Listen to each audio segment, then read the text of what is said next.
Bonjour et bienvenue dans Ça discute, le rendez-vous bimensuel de l'actualité africaine. Les sociologues s'accordent sur une définition de la délinquance juvénile qui regroupe en fait, selon eux, l'ensemble des infractions à la loi qui sont commises par les mineurs dans une société. Le fléau qui est la délinquance juvénile est reconnu comme un véritable problème et est depuis de nombreuses années en fait étudié par beaucoup d'organisations. En 1964, une étude de l'UNESCO avait défini ce fléau comme étant principalement urbain, donc uniquement rencontré dans les métropoles. Cela étant dit, dans le monde et plus particulièrement en Afrique, la jeunesse est un réel espoir et l'avenir d'une nation. Mais cet avenir et cette nation est de plus en plus menacé par ce phénomène-là. Donc, pour en parler aujourd'hui, nous avons avec nous sur le plateau Yed. Bonjour Yed. Bonjour Apollo. Nous avons Auguste. Bonjour Auguste. Bonjour Apollo. Nous avons Ange. Bonjour Ange. Bonjour Apollo. Et nous avons Alpha qui est à distance. Bonjour Alpha. Donc pour commencer sur ce sujet-là, nous allons nous intéresser en fait aux causes de ce fléau-là. On peut identifier un certain nombre de facteurs qui sont à la cause de ce fléau-là. Pour commencer, on va s'intéresser à l'opinion d'Ange. Ange, que penses-tu des causes de ce fléau? Bon, tout d'abord, bonjour à tous.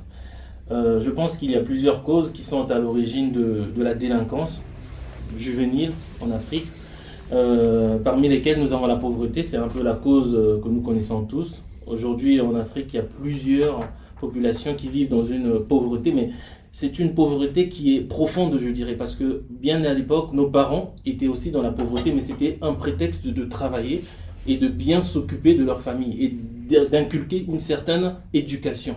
Là, on parle d'une pauvreté très profonde, une pauvreté qui entraîne l'isolement, qui entraîne le dégoût de soi, vraiment un manque de la famine, on va dire, et c'est cette pauvreté-là qui est souvent à l'origine de la délinquance. Il y a aussi d'autres paramètres, d'autres facteurs, par exemple des facteurs de santé, qui est un facteur, par exemple, que nous ne prenons pas en compte dans nos pays africains. Le facteur santé est un facteur très important, des problèmes mentaux.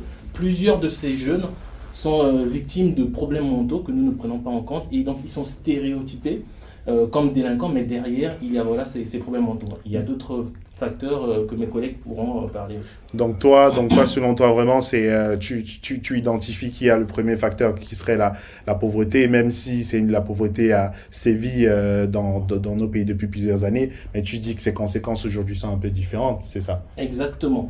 Je pense que la pauvreté ne peut pas être un facteur direct on va dire, de la délinquance, mais c'est un facteur qui impacte effectivement. Ok, donc nous avons pauvreté et santé. Donc Yed, selon toi? Comme Ange a si bien dit, la pauvreté c'est un des facteurs les plus importants, une des causes les plus importantes en fait de la délinquance juvénile en Afrique, mais il y a aussi les problèmes familiaux. Ouais. Dans un contexte un peu différent au niveau de l'Afrique, il y a aussi l'absence de débouchés économiques aussi pour les jeunes. Ouais. Et puis au-delà de ça, au-delà de l'absence il y a aussi, en Afrique aussi, on ne laisse pas, il y a aussi ce souci qu'on a en Afrique de ne pas laisser les jeunes s'exprimer. Les jeunes n'ont quasiment pas le droit de s'exprimer. À un moment, ça étouffe, et puis ça explose. Donc pour toi, ne pas avoir voix au chapitre au sein de la communauté pousse les jeunes quelque part à se tourner vers la délinquance. C'est ce que tu voulais dire sur cette partie-là? Ça fait partie des causes. La pauvreté est le facteur principal, la cause principale. Il y a aussi l'absence de débouchés économiques. Un jeune, par exemple, on voit dans des sociétés un peu plus développées, comment un jeune, avec cette possibilité par exemple de faire des jobs d'été, un petit travail qui peut lui rapporter quelque chose. Ça c'est important, ça peut déjà permettre à ce jeune-là, bien qu'il ne soit pas allé un peu loin à l'école, de pouvoir subvenir tout seul à ses besoins. C'est ce qui est quasiment impossible dans nos sociétés africaines, et ça peut faire partie des causes et on n'oublie pas les problèmes familiaux. Les problèmes familiaux sont très important. D'accord. Je vais me retourner vers Auguste. Sur ce point-là, Auguste, selon toi, quels seraient les facteurs qui expliquent du coup cette délinquance juvénile qu'on observe au sein des pays africains, en plus de ces facteurs qui ont déjà été identifiés, selon toi, ou tu souhaites revenir sur ceux qui ont déjà été abordés? Bon, je vais commencer par revenir sur ce qui a été dit. Je ne pense pas que le facteur pauvreté soit l'un des facteurs principaux parce que après, c'est pas pour refaire la définition de la pauvreté, mais chacun va placer le curseur de sa pauvreté. La définition sera donc très subjective parce que on peut aller dans les pays développés, entre guillemets, même si on suppose que c'est la classe populaire, mais qui n'est pas qui peut être considérée comme pauvre, mais on trouve beaucoup de délinquants aussi. Et pour moi, le continent africain, tous ces pays, entre guillemets, sont considérés comme pauvres depuis toujours. Ouais. Et on trouve qu'avant, on avait plus de principes et de valeurs. C'est intéressant ce que tu dis. Ça, peut-être que sans vouloir te couper, on a plutôt l'impression peut-être que c'était le modèle de société qui était différent. Oui. Avant, on avait un modèle beaucoup plus communautaire qui permettait à ce que l'enfant soit éduqué par toute la famille qui l'observe complètement. Mais là, étant donné qu'on bascule un peu plus vers un modèle de société occidentale, mondialisé, on est plus sur des priorités économiques. L'individu, c'est un homme, c'est une valeur, donc on encadre moins. Ça impacte en fait le modèle familial. Voilà pourquoi tout à l'heure, dans l'une des causes que j'ai citées, c'était les problèmes familiaux. Okay. Le modèle familial a été impacté, influencé par la civilisation venue d'ailleurs. Donc on va laisser Auguste finir sur son propos. La délinquance, ça commence quand on n'arrive pas à laisser les autres finir de parler. C'est une forme de délinquance. J'ai pas fini et il va continuer à réagir. On vérifiera les casiers judiciaires après. Bon, je t'en prie. Je demande plus de lucidité aux délinquants guettes. Donc ce que je voulais tout simplement dire, c'est que moi je préfère parler de l'éducation parce que pour moi l'éducation est assez globalisante dans la mesure où il y a l'éducation nationale qui consiste à accompagner tous les enfants de la République à aller à l'école, derrière faire des stages, s'occuper de façon scolaire et professionnelle pour les insérer dans le monde du travail.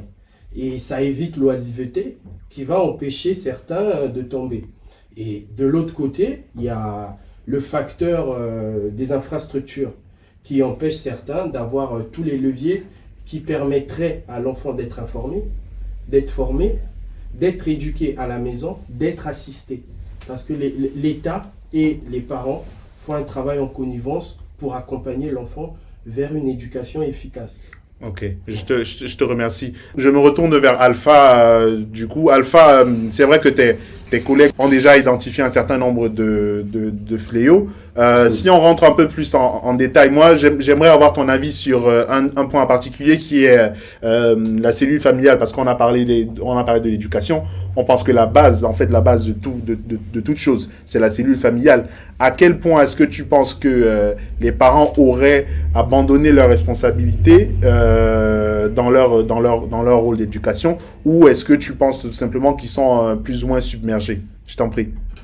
Étant donné que nous sommes dans la mondialisation, certaines causes qui sont les moins inavouées, mais les plus dangereuses, sont par exemple le manque d'orientation, le manque d'amour.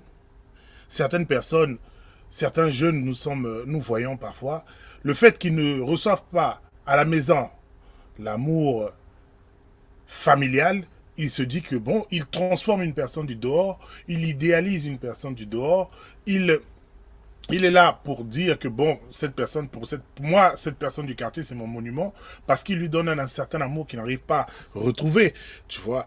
Et à ce moment-là, ça devient vraiment très très dangereux parce que c'est inavoué, c'est enfoui. Et certains jeunes manifestent le désir de s'en prendre à des populations. Parfois, on se dit, mais quelle est la raison? Il n'y a aucune raison. Juste parce qu'ils sont dans le besoin de reconnaissance, ils sont dans le besoin de pouvoir s'affirmer. Et la plupart de ces jeunes, parfois, ce sont des jeunes nantis qui ils se retrouvent juste dans des gangs, juste par simple plaisir. Il n'y a pas une raison quelconque comme il se doit. C'est à ce moment-là que ces personnes-là deviennent aussi des véritables délinquants. Et ces adolescents, à un moment donné, ils sont difficilement appréhensibles. Donc, du coup, le manque de repères familial joue beaucoup dans la délinquance juvénile pour certains jeunes. Parce qu'ils se retrouvent il y a certaines personnes, ils sont à la maison, c'est juste une figure monoparentale qu'il a eu à voir de sa naissance jusqu'à un certain âge. Du coup, il y a un peu de laxisme. Du coup, si le parent aussi travaille, il y a absence de fermeté. Donc, du moins, disons que le rôle parental est vraiment important. Merci du coup, merci Alpha pour ton intervention sur ce point-là. Je vais me retourner vers toi Yed. J'avais l'impression que tu voulais ajouter quelque chose par rapport à cette notion du rôle parental. On voit que là, en fait, Alpha a identifié un certain nombre de facteurs. On parle de la figure parentale, mais moi, j'ai pas l'impression qu'en Afrique, on ait beaucoup de familles monoparentales. Il y a encore une grande présence de la figure paternelle, qui, même si pour des familles qui sont séparées ou divorcées, ou même pour des familles polygames, il y a quand même cette figure-là qui est assez forte. Il a aussi abordé un autre point qui était simplement cette folie, cette recherche d'adrénaline de certains gens. Là, on est sur la santé mentale. Et voilà, moi j'ai l'impression, j'aimerais qu'on puisse un peu voir au clair quelle est vraiment la responsabilité des parents par rapport à ça, parce que c'est le cœur, en fait, de la cellule familiale. Déjà, la délinquance juvénile, c'est pas un phénomène nouveau en Afrique. Quelque chose qui a toujours existé. Là, ce qu'on constate tout simplement avec les réseaux sociaux, ça prend de plus en plus d'ampleur. Avec les réseaux sociaux, c'est beaucoup plus médiatisé. C'est médiatisé avec les réseaux sociaux. Une mauvaise habitude facilement se répand assez rapidement. Mais la figure parentale a un grand rôle à jouer. Mais il ne faut pas oublier que plus nos sociétés se développent économiquement, moins les parents seront présents à la maison. Oui, non, mais c'est un vrai argument. Ça, c'est de se dire que on va vers des modèles économiques où il faut beaucoup plus être rentable, productif. Et donc, et avec normalement en plus les deux parents qui sont maintenant mobilisés dans la responsabilité de recherche de ce qu'il faut à manger. Donc, on a donc du coup forcément un détachement un peu des parents de leur responsabilité d'éducation. C'est pas vraiment un détachement, parce qu'en fait la société se développe économiquement, les parents sont de moins en moins présents à la maison. Donc, la responsabilité incombe aux deux parties. La partie de l'État et la partie des parents. Donc, la partie des parents aujourd'hui, ce sera beaucoup plus en fait à des heures un peu tardives ou le week-end. Ça fait que le parent passe moins de temps avec ses enfants, et souvent l'image que le parent a de son enfant, c'est parfois des images quasiment tronquées. Donc, je vois ce que tu veux dire, je comprends ce que tu veux dire. Donc, Ange, par rapport à ça, tu voulais intervenir sur ce qu'il disait sur le rôle. Je trouve qu'on tourne vraiment autour du pot, parce que tout ça, tous ces propos reviennent à la santé. En fait, dans les établissements doivent aller de pair avec l'éducation qui se fait à la maison. Les deux doivent être ensemble, on va dire, l'éducation à la maison et ce qui se fait à l'école. Mais quand tu dis santé, tu parles de santé mentale. Oui, parce que de santé mentale, parce que cette manière d'agir envers les enfants peut avoir de l'impact, effectivement. Le manque d'amour, tous ces paramètres que nous avons énumérés, ce manque d'amour peut avoir des répercussions sur le mental de l'enfant. Et donc, à l'école, il y a maintenant des responsables d'orientation qui sont là pour faire un travail souvent psychologique. C'est ce que j'ai dit. Il y a deux responsabilités. En fait, il y a une responsabilité de l'État, une responsabilité parentale. Nous reviendrons un peu plus sur le rôle de l'État un peu plus tard. C'est juste que, en fait, tous les enfants qui ne reçoivent pas de l'amour à la maison ne sont pas forcément des délinquants. Et donc, ce travail-là est fait par le responsable. Il y a une nuance. Moi, je n'ai pas parlé du manque d'amour. J'ai parlé... Moi, je rebondis sur ce qu'a dit j'ai parlé Alpha. Moi, j'ai parlé d'une présence qui se fait de plus en plus rare à cause de l'avancée économique. Non, il y a ce point-là.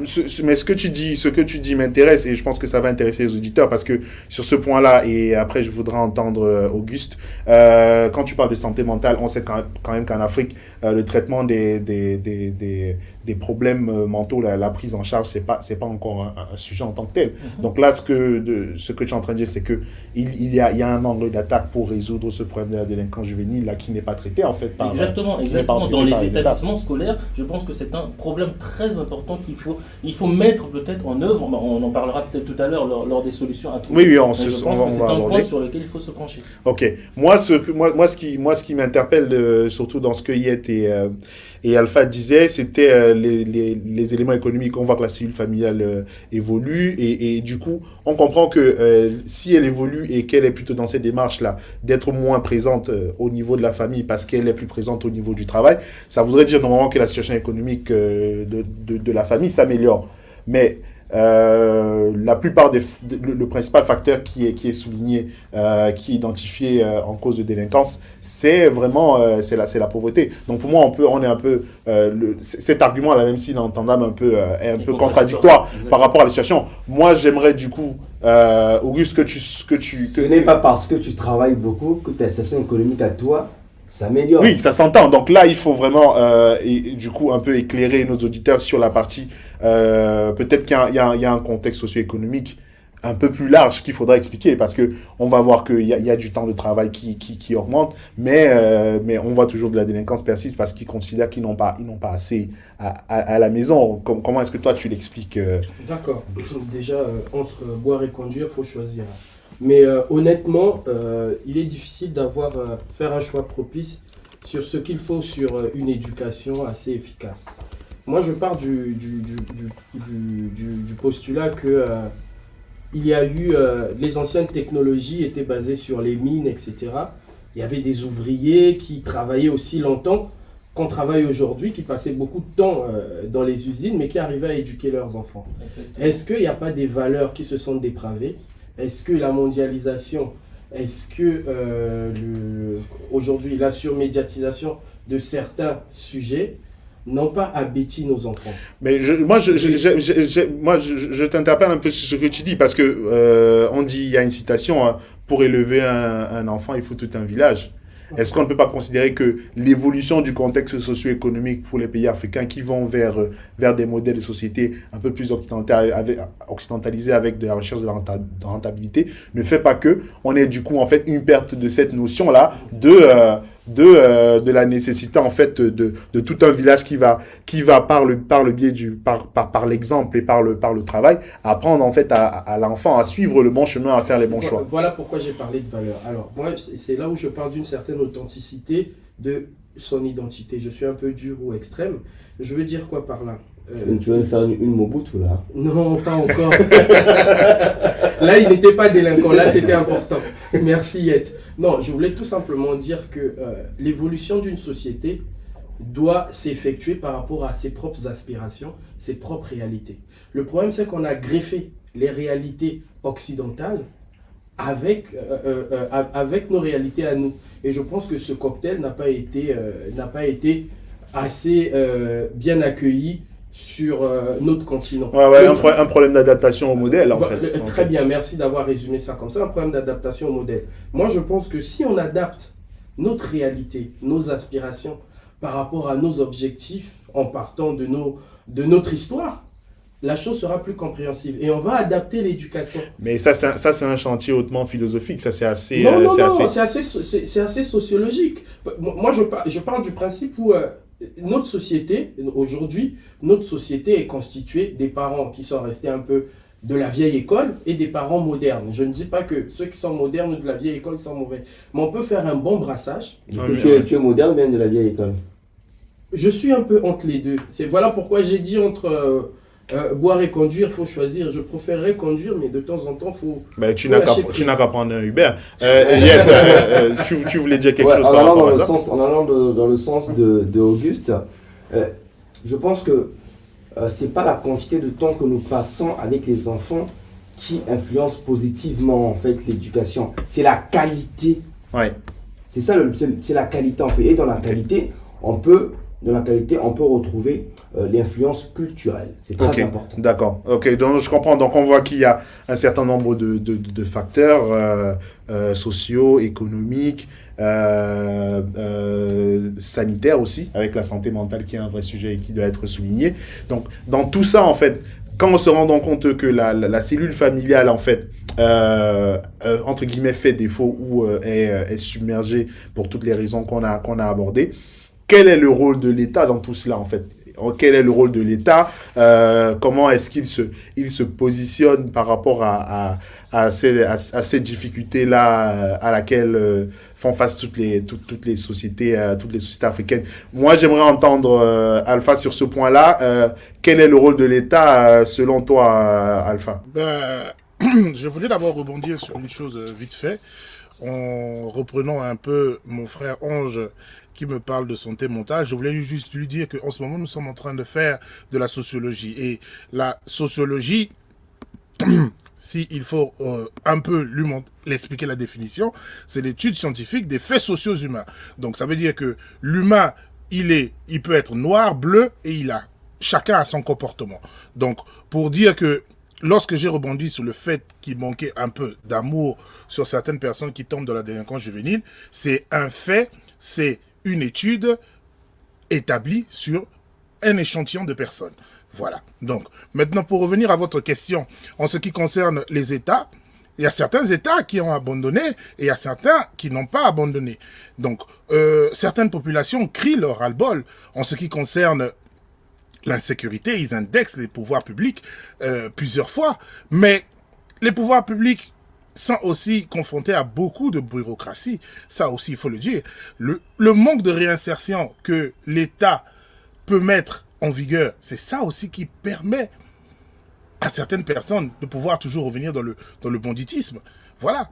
Donc, l'État fait face à des adversaires, pour certains, s'il faut aller dans la boutade unicellulaire, fréquemment appelés des microbes, où on a certains, parfois, ils ont des appellations angéliques, mais ils ont des faits diaboliques.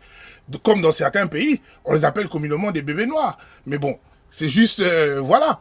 Maintenant, pour chuter, les États doivent agir avec beaucoup de fermeté pour pouvoir confronter beaucoup de choses en ce qui concerne les citoyens qui sont vraiment sous le feu des épreuves néfastes. Voilà. Donc, du coup, pour chuter, je veux dire ceci, comme disait un célèbre procureur, il n'y a pas de justice sans état de droit. Merci Alpha du coup pour ton intervention. C'est intéressant ce que tu dis parce que voilà on a en tête en fonction des différents pays un nom symbolique de groupes de jeunes qui entre guillemets sèment la terreur et sont la manifestation de ce qu'on appelle la délinquance. Cette cristallise en fait ce fléau là. En Côte d'Ivoire on parle des microbes. Au Cameroun, certains vont dire les Nangaboko, voilà, les Awashers. Au Congo, on va parler des bébés noirs.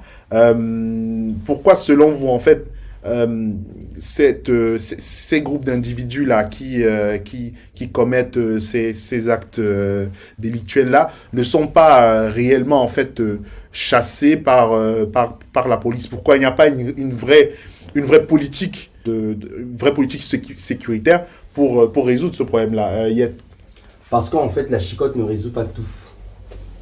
La chicotte ne résout pas tout, en fait. Aujourd'hui, il faut d'abord identifier le problème avant de penser à la solution. La solution, la correction n'est pas toujours à base de la chicotte. La correction peut être portée avec un peu plus d'amour, en fait. Aujourd'hui, il faut d'abord identifier le problème. Le rôle de l'État serait quoi dans tout ça? Lutter d'abord contre le décrochage scolaire. Quand tu vois beaucoup de ces jeunes-là, le facteur qui revient de plus en plus, c'est le décrochage scolaire. Il faut aussi lutter contre toute forme d'alcoolisation dans les milieux publics. Ouais. Et aussi, il faut mettre en place aussi des politiques, encourager les gens à dénoncer tout type de violence intrafamiliale. C'est très important. Oui, ça c'est un vrai sujet. Ça. Est-ce que, du coup, sur cette partie-là, toi, ça veut dire que tu voudrais qu'on passe d'un modèle un peu moins autoritaire vers un modèle où on a moins de sanctions physiques sur les enfants? Je pense que la chicotte vient en dernier recours dans ce La chicotte à papa. La chicotte à papa, c'est autre chose, je pense. Ou bien tu préfères ce type de délinquance? Non. Tu as l'air un peu tordu. Non, je t'en prie. Donc, je disais clairement, un enfant qu'on tape une fois, deux fois, trois fois, crois-moi, au bout de la 5e fois, il est habitué, il n'en a rien à foutre, c'est que papa va me taper, ça passera. Oui. Mais oui, non, c'est pertinent. Il faut revoir, il faut encourager surtout les gens à dénoncer les pratiques, toute forme de violence intrafamiliale. Souvent, on ne se rend pas compte, c'est l'éducation tellement dures que nous adressons en fait à nos enfants à la maison, qui les poussent parfois aussi à devenir violents dans la société. On en revient alors du coup au rôle de la famille. Donc c'est ce qui est intéressant, mais tu dis quand même qu'il ne faut pas dédouaner l'État de ses responsabilités avec, Quand je parle avec le décrochage le scolaire, décrochage normalement. scolaire, et puis à la politique, il doit y avoir des politiques de prévention et des politiques de réinsertion des jeunes dans la vie publique. Ces jeunes ont besoin de se sentir utiles pour la société. D'accord. Auguste, est-ce que tu t'inscris en faux par rapport à ce qu'il y a dit, tu es plutôt d'accord? Non, je suis complètement d'accord avec ce qu'il a dit. Et moi, je voulais quand même rappeler un point, c'est que dans la charte de l'Union africaine, on est jeune jusqu'à 37 ans. J'ai l'impression qu'on reste un peu plus sur des jeunes du lycée, du collège, etc. Donc, sur ça, je voulais Je pense qu'à 35, 36 ans, si tu veux être délinquant, fais-le au moins en costume, cravate. Si tu veux être délinquant, La délinquance en col blanc. La délinquance en col blanc. Oui, non, mais merci pour ça, je suis d'accord, mais ça reste Après, délinquant jeune. n'oublions pas, loin de moi l'idée de battre en brèche la définition de la charte de l'Union africaine, mais il faut reconnaître que ce qui est considéré par les sociologues comme délinquance juvénile, c'est les infractions commises par les mineurs. Donc, même si ce sujet-là peut concerner des gens de plus de 20 ans, on se focalise sur ces jeunes-là qui sont encore normalement sous la protection familiale. Exactement. Et qui doivent du coup relèvent de la responsabilité des parents et voire de l'État parce qu'ils ne sont pas majeurs et non responsables pénalement, qui sont responsables de leur éducation et de leur élévation sociale. Preuve en est que nous ici on n'est pas délinquants, on va écouter ce que dit le modérateur. On va rester sur les moins de 20 ans, il n'y a pas de problème. Pas forcément, on ne fait pas une fixette sur l'âge, mais oui, la notion de mineur, est je voulais importante. tout simplement dire que j'ai compris la petite nuance. Non, moi je suis d'accord, mais je voulais ajouter le point, c'est que il n'y a pas un théorème ou il n'y a pas une définition pour tous les enfants. C'est-à-dire que chaque enfant a quand même une réalité. C'est là où je parle d'un travail en connivence entre l'État et des parents. C'est-à-dire les parents qui sont censés connaître l'enfant, peu importe le temps passé au travail ou à l'extérieur, sont censés connaître leur enfant et l'État est censé accompagner les parents. Donc, merci Auguste pour ton intervention. Je me tourne vers Ange. Que penses-tu du rôle de l'État? Tu penses qu'en Afrique, les États africains ont pris la pleine mesure de ce fléau-là et qu'ils font le nécessaire en fait pour le résoudre? Non, pas du tout. Je pense au contraire que la délinquance figure aujourd'hui très loin derrière les nombreuses priorités institutionnelles. Donc je pense qu'il est important de prendre ce phénomène à bras le corps et le mettre au premier rang des préoccupations de la politique sociale de notre environnement, avec l'implication de tous les acteurs étatiques, c'est-à-dire les mairies, les conseils départementaux, même les ONG. Parce que cette jeunesse-là constitue l'avenir de notre pays, et cet avenir est menacé lorsque ces derniers sont des délinquants. Mais par rapport à ce que tu dis, moi j'ai plutôt l'impression, en préparant l'émission, en regardant un peu les différents rapports notamment au Cameroun, au Congo, en Côte d'Ivoire et au Sénégal, il y a beaucoup de documents de recherche, de papiers de recherche qui sont écrits sur ce sujet-là, qui inquiète fortement. Et moi, j'avais plutôt le sentiment, en fait, que l'État, quand il s'agissait d'apporter une réponse sécuritaire, la délinquance juvénile était le premier fléau. Parce que quand on parle, en fait, moi, je ne sais pas ce que vous en pensez, mais quand on parle de la sécurité au sens de protection des personnes et des biens dans les pays africains, le premier fléau, si on retire les menaces externes, donc je parle de guerre et de guerre civile, c'est la délinquance. Donc, dans ce que tu me dis là, tu t'inscris dans une logique qui serait de dire que les États, en fait, ils ne font rien. Oui, exactement, et je le confirme. Dans un pays comme la RDC, par exemple, souvent les Koulouna sont utilisés à des fins politiques, souvent même pour mettre du désordre dans certaines manifestations politiques. Alors, comment pouvez-vous m'expliquer que on va dire, ce fléau-là est au centre des priorités institutionnelles, mais ce même fléau est utilisé pour s'aimer la zizanie dans la population. Donc je suis totalement en désaccord avec ce que vous dites. Pour moi, cette délinquance est vraiment loin des priorités institutionnelles. D'accord. De toute façon, on sait que quand on évoque le régalien, c'est un binôme. Donc il y a la partie police et il y a la partie justice. Donc on sait que les États ne sont pas forcément à plein régime dans leur politique de lutte contre la délinquance. Néanmoins, il y a des actions qui sont faites. Mais qu'est-ce qui motive du coup? Est-ce qu'on peut aussi se tourner vers la justice en la remettant en cause? Ou est-ce qu'on regarde la justice en se disant de toute façon le travail en amont n'est pas fait et donc la justice n'a pas la possibilité de faire son travail? Tu en penses quoi, Yann? Au-delà même de la justice, dans nos pays africains, qui représente vraiment la justice? Ce sont les chefs d'État. Il n'a qu'à lire en fait je rejoins en plus les idées avancées par Ange. Il n'y a qu'à lire comment on appelle ça, les projets de société de ceux qui nous dirigent en fait. Je vous mets au défi là, de me sortir en fait de chaque projet de société des parties vraiment, des parties dédiées à la lutte contre la délinquance juvénile. Je peux te dire tout simplement que la priorité pour ces chefs, pour nos dirigeants, pour les dirigeants africains, c'est pas ça. La priorité pour eux, c'est autre chose.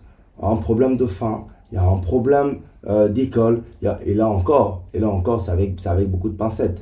La justice, déjà, c'est une justice qui est aux abois. Une justice qui est totalement corrompue. Le problème de la justice africaine, c'est ça. Un jeune qui va se faire arrêter, il va peut-être avoir 18-19 ans. Il suffit juste que je connaisse le commissaire, ou bien que j'ai des acquaintances avec un procureur, moyennant quelques billets, il se retrouve le lendemain dans les ruelles de la ville. Mais attention à ce que tu dis, je ne suis pas en train de remettre en cause les exemples que tu mets, mais dans ta réponse, d'une part, tu parles du procureur, et après, tu parles du commissaire. Alors, on a déjà traité la partie police. Là, on se pose la question de la justice. Procureur, on entend, c'est celui-là qui met son action. Juste pour rebondir sur ce que Yet est en train de dire, je mets à défi aujourd'hui un chiffre. Si on peut nous présenter, je pense, à mon avis, que même pas 20% de ces jeunes, et peut-être même pas 10% de ces jeunes, sont présentés devant un juge d'instruction après avoir commis ces délits. Oui, il nous faudrait les chiffres. Quoi qu'il en soit, Alpha, qu'est-ce que tu en penses vis-à-vis du rôle de la justice? Est-ce que tu es plutôt dans une posture de souligner le fait qu'elle ne fait pas son travail parce qu'elle ne le veut pas, ou tu es plutôt à dire que en fait elle ne dispose pas des ressources et des moyens? Non, la justice dispose toujours des moyens. C'est juste que l'État doit avoir une certaine fermeté envers certains sujets. Nous allons prendre le cas, par exemple, je prendrai le cas dont j'ai fait une petite étude sur le Bénin. Le Bénin, dans les années 60, a créé un centre national de sauvegarde de l'enfant qui était une institution qui relevait du ministère de la Justice et de la réalisation des droits de l'homme. Donc, ça a été créé pour recevoir une catégorie de mineurs entre de 13 et à 18 ans. Et ces enfants, la souche des enfants qu'ils recevaient, c'était les enfants en conflit, il y avait des enfants en danger moral ou en situation difficile. Donc, ça prouve qu'il y a certains États qui luttent réellement contre la délinquance juvénile. Voilà. Et il y a certains États qui pensent que ce n'est pas une priorité et qui réellement devraient en faire une priorité. Parce que nous sommes là, la souche de 13 à 18 ans, c'est une souche qui va prendre le relais sur beaucoup de choses. Voilà. Si nous ratons déjà une éducation de 13-18 ans, nous avons déjà bousillé toute une génération tout entière. Voilà. Et le pays ne fera que sombrer dans la délinquance. Donc, Alpha, dans ce que tu dis, sans vouloir te couper, tu as évoqué un certain nombre d'éléments qui sont intéressants. Je pense que on va un peu essayer d'identifier du coup ce qui serait selon toi des leviers en fait pour améliorer la situation. Donc, Alpha, quelles est selon toi les mesures qu'il faudrait mettre en place sur tous les volets en fait, juridiques, au niveau policier, au niveau associatif, au niveau de l'éducation et voire même de la santé mentale qui a été identifiée, quelles est selon toi les actions et les mesures qui pourraient être prises? Selon moi, certaines mesures, comme j'ai déjà évoqué, il y a déjà un centre de réinsertion, un centre d'éducation. Voilà, ce sont déjà des facteurs. Au niveau de la police, il faut aussi une certaine pédagogie au niveau de la police. Parce qu'aujourd'hui, le policier qui se retrouve en face d'un mineur, il doit avoir une manière de se comporter. Parce qu'il sait qu'il est en face d'un mineur, quel que soit son délit. Donc, il est obligé d'appliquer la loi en face de ces sujets-là. En ce qui concerne les ONG, qui sont des organisations non gouvernementales, ceux-là ont aussi leurs droits et aussi leurs possibilités par rapport à ce qu'ils peuvent dans l'orientation. En ce qui concerne l'éducation, c'est du rôle de l'État. L'État doit mettre tout en œuvre pour éviter qu'il y ait l'oisiveté, essayer de créer une réinsertion à ces jeunes-là qui sont parfois désœuvrés, comme on a essayé d'évoquer à maintes reprises au début de l'émission. Je ne te coupe pas, Alpha, mais par rapport à l'éducation, je comprends ce que tu veux dire. L'État a un rôle à avoir, mais on va par exemple voir que au niveau des ruralités, dans les ruralités, la délinquance juvénile n'est pas vraiment un fléau en tant que tel. Parce que si on observe et qu'on regarde de plus près, au niveau des ruralités, on a encore une cellule familiale beaucoup plus resserrée. On a la grand-mère, le grand-père et tout le monde qui participe à l'éducation de l'enfant. Est-ce que, pour le coup, mais si on regarde, on va voir que le niveau de précarité est le même entre ces familles-là qui sont dans la ruralité et ces familles qui mènent une vie belle, mais qui sont plutôt au bas de l'échelle sociale. Donc, le seul différenciel, en fait, c'est peut-être la proximité des familles. Est-ce que, du coup, remettre sur l'État, ce n'est pas un peu dédouaner un peu les familles de leurs responsabilités? Alpha, si tu veux juste rajouter quelque chose. Non, je l'ai bien dit. Aujourd'hui, nous parlons d'un fait de société. Nous sommes en sociologie. Donc, en sociologie, nous étudions les souches de personnes. Voilà. Donc, quand je dis que l'État doit jouer un rôle, c'est pas que je dédouane les familles. Non. Parce qu'aujourd'hui, lorsque nous étions petits, nous avions, on va dire quoi, une forme d'idée, une forme de choses que nous nous disions que un être humain a besoin de 3 éducations. L'éducation de la rue, l'éducation de la maison et l'éducation de l'école. Donc, en parlant d'éducation de la maison, c'est l'éducation familiale. Ceux qui sont dans le cocon familial et ceux qui sont bien éduqués. Et l'éducation de la rue, lorsque tu laisses trop l'éducation de la rue prendre le dessus sur toi, il risquerait que la personne puisse tomber dans les mauvaises conditions. D'accord, ok. Ben, je vois ce que tu veux dire. Merci pour ta réponse, Alpha. Yed, du coup, en termes de solutions, de mesures de façon générale, qu'est-ce que tu identifierais, toi, comme mesure à prendre? Je vais citer quelques-unes. L'identification des facteurs de fragilité, ça c'est la première mesure. Tu entends quoi par facteur de fragilité? Ça peut être fragilité vis-à-vis de l'enfant? Exactement, fragilité de l'enfant. La deuxième mesure, c'est identifier aussi les jeunes avec fort risque de récidive. Parce qu'on revoit, il y a beaucoup de jeunes en fait, quand on fait une petite cartographie en fait de ces jeunes délinquants, il y en a qui sont accoutumés en fait de la maison d'arrêt, du commissariat central, des gardes à vue. Il faut cartographier, il faut identifier les jeunes avec fort risque de récidive. La troisième mesure, c'est de cibler les nouvelles formes de délinquance. Aujourd'hui, la délinquance, avec les réseaux sociaux, il y a d'autres nouvelles formes de délinquance qui prennent position, en fait, qui sont en train de naître. Il faut les cibler. Parce que, bien entendu, pour soigner un mal, il faut d'abord le diagnostiquer et puis trouver des solutions. La quatrième mesure, c'est développer l'autonomie de réflexion des jeunes.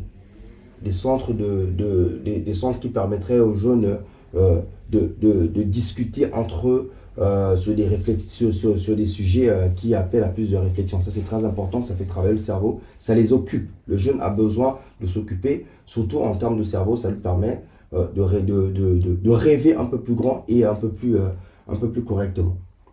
Et l'autre mesure, c'est la mobilisation de la cellule familiale et le soutien de la parentalité. Je m'arrête là pour l'instant en termes de mesures. Mais là, moi, j'ai plutôt l'impression que dans tes mesures, on est vraiment sur du social. On est vraiment sur du préventif, ce que je loue. Mais il va sans dire que dans toutes si une politique venait être amenée en s'appuyant sur ces différents axes que tu as identifiés là, il y aurait néanmoins des gens qui passeraient le filet, au sens où ils ne pourraient pas bénéficier parce qu'ils ne le veulent pas. Je parle vraiment des plus récalcitrants. Quel est pour toi, en fait, sur ce volet-là de ceux qui vont un peu plus loin, quelle est pour toi la politique pénale et punitive que tu... La politique, il ne faut pas oublier que beaucoup d'États africains sont signataires en fait des chartes de la protection de l'enfant. Quand c'est les mineurs qui sont en infraction, ils n'ont pas leur place en prison. Pour qu'ils se retrouvent en prison, il faut déjà aussi penser à mettre en place de nouveaux textes. Les textes actuellement présents dans beaucoup de pays africains ne permettent pas l'incarcération de ces jeunes de moins de 18 ans. Donc pour toi, c'est d'abord un frein législatif. Oui, un frein législatif. Il faut y penser. Si on veut vraiment appliquer la sanction pénale à l'incarcération de ces jeunes, il faut qu'il y ait, on ne va pas quand même déjà foutre au pied les lois qui existent. Il faut les mettre en place. bien sûr, on est dans un respect des droits de l'homme, bien évidemment, et le respect des textes de loi. Donc, moi, de ce que je comprends, c'est que tu axerais plus les mesures sur le côté... Moi, je suis beaucoup plus dans la prévention que moi, je suis beaucoup plus en amont qu'en aval, en fait. D'accord.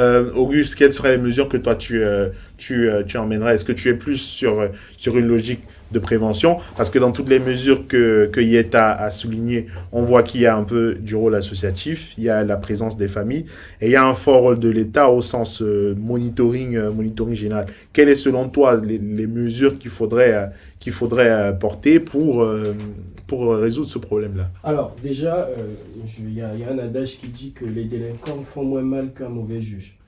Moi, je pense qu'il faut commencer par renforcer la justice. Et je suis d'accord avec Yed dans le sens où peut-être qu'il faut revoir les textes. Mais la justice, toutes les solutions ne finissent pas par incarcérer. Il peut y avoir des sanctions, ça peut être des sanctions adaptées à des enfants. Et ça existe dans certains pays. Oui, des procédures adaptées, des peines adaptées, pour des modalités d'incarcération adaptées. En fait, c'est des textes qu'il faut écrire. Voilà, ce que je disais, c'est que derrière les textes qui existent, il faut peut-être faire un update pour dire que voilà, avec les réalités actuelles, voilà comment on pourrait adapter. Ça, c'est le premier point. Le deuxième point, on a parlé des zones moins denses ou moins habitées ou des zones rurales où la délinquance sévit moins. Oui. Pourquoi ne pas adapter ce modèle dans les zones très denses? Je prends un exemple. S'il y a un policier pour 100 habitants dans les zones rurales, on peut l'adapter. Donc, si dans la zone très dense, il y a 1000 habitants, on multiplie et on fait le ratio tout simplement. Mais c'est un peu facile de dire ça parce que tu as beaucoup de facteurs qui rentrent en jeu dans cette logique de se dire on va faire de l'adaptation en fait. Non, c'est pas on peut pas tout simplement transposer ce modèle-là et le ramener là. Quand je dis transposer, je commence par non, moi à titre personnel, j'adhère à la logique, mais je lève justement une alerte sur le fait que ce soit de façon magique que ça se fasse. Non, c'est pas ça que je dis. Et de toutes les façons, je suis sur une lancée il s'agira de citer plusieurs aspects en fait concomitants qui formeront quelque chose de concret. Donc je pense par exemple en France, il y a eu un moment la police de proximité, plutôt une police qui accompagne, parce que ça arrive, des jeunes, comme on parlait de l'éducation de la rue, où le parent n'est pas au courant, où l'État, entre guillemets, n'est pas au courant parce que l'enfant est sorti de l'école de la République.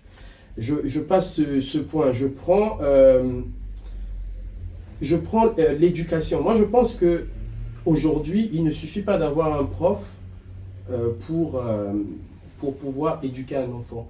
Je pense qu'il y a parfois un suivi les conseillers d'orientation, ou peut-être un psychologue à l'école, ou un sociologue qui accompagnerait. Je pense que ça existe moins en Afrique, les écoles, où il y a des sociologues qui accompagnent, où on a identifié les élèves, parce que les profs, les maîtres, les professeurs d'école les connaissent, on a identifié pour dire tel élève, et il y aura un suivi, il y aura un processus depuis l'école jusqu'à la résolution du problème sur le plan sociologique et peut-être pathologique s'agissant des problèmes de santé. Donc ce que tu soulignes là, tu es en train de parler du dispositif éducatif qui doit être renforcé, avec un volet un peu plus fort sur l'aspect de la santé mentale. Moi, je trouve que c'est intéressant parce que ça souligne une des causes en fait, un des facteurs que Ange avait identifié. Et je voulais évoluer pour dire renforcer des activités aujourd'hui. Mais ça a déjà souligné par Yet avec le volet associatif pour du coup un peu à moins que tu veux parler d'autre chose. Quand je parle d'activité, pour ceux qui connaissent un peu l'Afrique, que ce soit le côté associatif, le sport par exemple n'est pas assez développé alors qu'on sait que le sport aussi est un secteur d'épanouissement des jeunes. Les parcs d'attractions et tout ça. Essayer d'émanciper les jeunes, les permettre de s'évader de temps en temps entre les études, parce que même les parents, à un moment, ils veulent aller en détente, en faire autant pour les enfants par rapport à ce qui est conféré à leur âge. Oui, non, le volet associatif, du coup, qui permet, oui. Le volet, on va dire juridique, peut-être entre guillemets, qui doit être renforcé, le volet de la santé mentale. Et il y a surtout un volet que je voulais dire informer et former. Je m'explique. Tant que les jeunes ne sauront pas quels sont leurs droits et leurs devoirs aussi, ils ne sauront pas comment se conduire. Je pense que nous, jeunes, ou les jeunes africains, ne sont pas assez informés de leurs droits et devoirs pour pouvoir valoriser leur place sur le plan éducatif dans la société. D'accord. Donc, Ange, là, on voit qu'il y a quand même un certain nombre de mesures qui ont été identifiées par Alpha, par Yet, associatif, éducation, arsenal juridique. Donc, est-ce que santé, bien évidemment, est-ce que toi, tu aurais identifié d'autres mesures où tu penses que l'État devrait s'inscrire dans une approche complètement différente? Non, je suis totalement d'accord avec mes confrères ici présents. Et je voulais juste ajouter quelque chose sur le volet juridique, parce que lorsqu'on parle de la jeunesse, on parle un peu de la présomption de non-discernement. Donc c'est déjà pris en compte, d'où l'importance de peut-être changer la loi, de modifier les textes. Et pour moi, je pense qu'il serait nécessaire d'avoir certaines étapes dans le domaine du juridique. Par exemple, établir une audience d'examen de la culpabilité du jeune après les faits. Et bien après, on pourra avoir une période de mise à l'épreuve éducative. Et durant cette période, on va apprendre à ce jeune la citoyenneté. Donc c'est ce que mon confrère a dit tout à l'heure. Donc la citoyenneté, les droits, apprendre à ces jeunes ce que c'est que la citoyenneté, ce que c'est que respecter le citoyen, celui qui est ton confrère, respecter les lois. Et bien après cette période de mise à l'épreuve éducative, nous aurons l'audience finale de prononcer et qui se basera sur la mise à l'épreuve. Donc à la fin de cette audience, on pourra dire si le jeune est capable de se réhabiliter dans la citoyenneté, dans la population, ou il est nécessaire de continuer cette mise à l'épreuve éducative. D'accord. Donc on comprend bien que pour accompagner les jeunes, pour leur permettre de ne pas sombrer dans la délinquance juvénile et s'assurer qu'ils deviennent pleinement des citoyens et participent au développement de leur pays, il faut un accompagnement et un suivi assez fort. La délinquance juvénile donc est un sujet de préoccupation majeure pour les autorités africaines, et il serait temps qu'ils s'en saisissent et en prennent la pleine mesure, parce que d'autant plus que ce fléau-là peut conduire en fait à des actes de criminalité beaucoup plus importants. Les différents acteurs de la société qu'on a identifiés, les familles, le législateur, l'État, la justice, le tissu associatif, ont donc un rôle important à jouer pour l'avenir de ces générations-là qui représentent aussi l'avenir de l'Afrique. Nous vous remercions de votre écoute et nous vous disons à bientôt pour un nouvel épisode de Ça Discute.